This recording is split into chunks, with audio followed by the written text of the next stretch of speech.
Hey, 4xe fans, let's talk about eSave. Oh, by the way, I want to say welcome to the Grand Cherokee 4xe owners that are following this channel. I had no clue until some comments started coming through, so thank you to those of you who are in the Grand Cherokee crowd also following this. We created the 4xe fans Facebook group. Actually, it was called Wrangler 4xe fans in the beginning.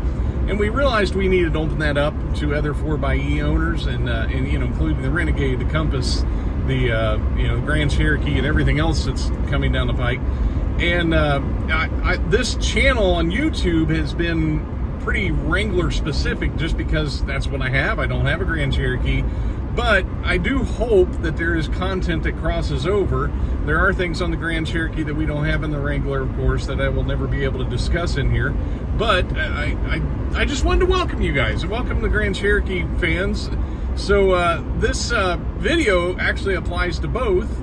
So welcome Wrangler 4xe fans and Grand Cherokee 4xe fans to this video, and let's talk about eSave.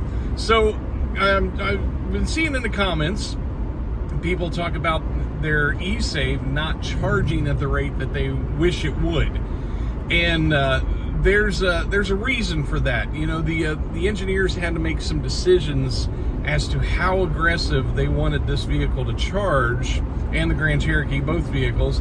They had to make some decisions about how aggressively they wanted it to charge, because the more aggressively it charges, the more gas it's going to burn. And that's due to the law of conservation of energy. We don't create energy, we change energy from one form to another. In the case of using eSave and charging the battery, you're actually converting the stored energy and gasoline into electrical energy through the system. And so what I wanted to talk about is how to maximize the effectiveness of eSave if you're wanting to charge the vehicle. Now, I want to put a little caveat in here. I'm not a huge fan of eSave just because of the lack of efficiency that results from it, because of everything I just said. I do use it occasionally, like if I'm near the house and I see that I'm going to come up short on my electric range.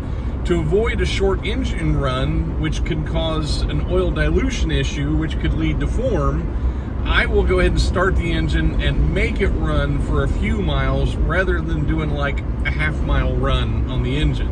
And that's just come from understanding how the system works and the problems with direct injection engines that I choose to do that. But most of the time I don't like using it. I'm actually using it this morning because I accidentally hit the gas pedal when I got in and the engine started, and before you shift into park, if you accidentally tap the gas pedal, it'll start the engine. And I did that, and rather than just letting that short little engine run happen when it's 30 degrees out, which exacerbates the oil dilution issue and exacerbates the oil dilution algorithm that leads to form, I said, hey, you know what, I'm going to throw it in eSave. I'm going to do part of my drive in eSave because I didn't have the electric range to make it to where I was going this morning anyway. Normally, I would let it fall into hybrid mode and I would let it do its thing and make its decisions, but since it was going to result in a short engine run in cold temperature, I went ahead and did that.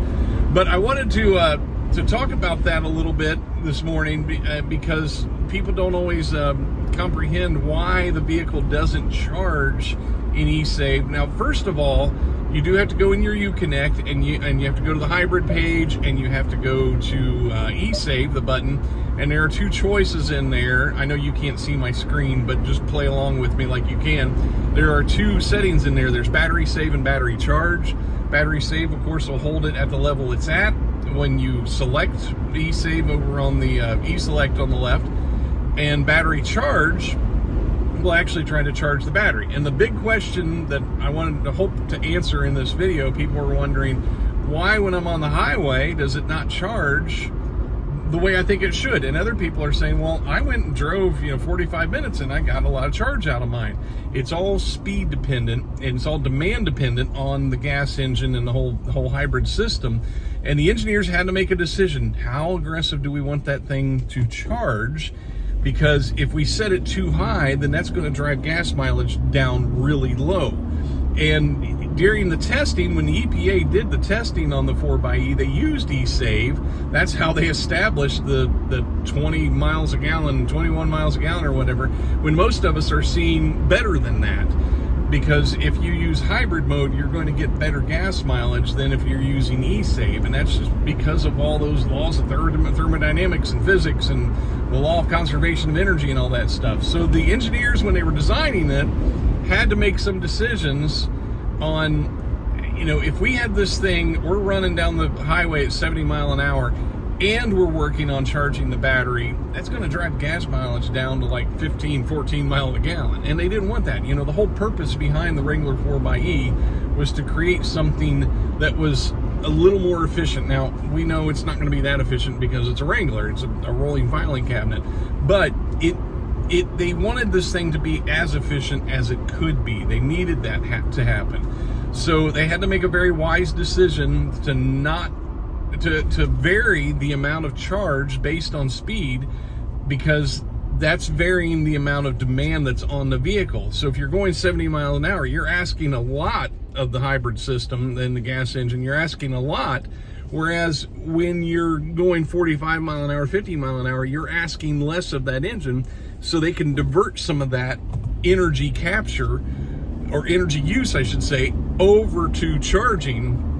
Whereas if you're going 70, 75 mile an hour, they're putting everything into propulsion and not nearly anything into charging.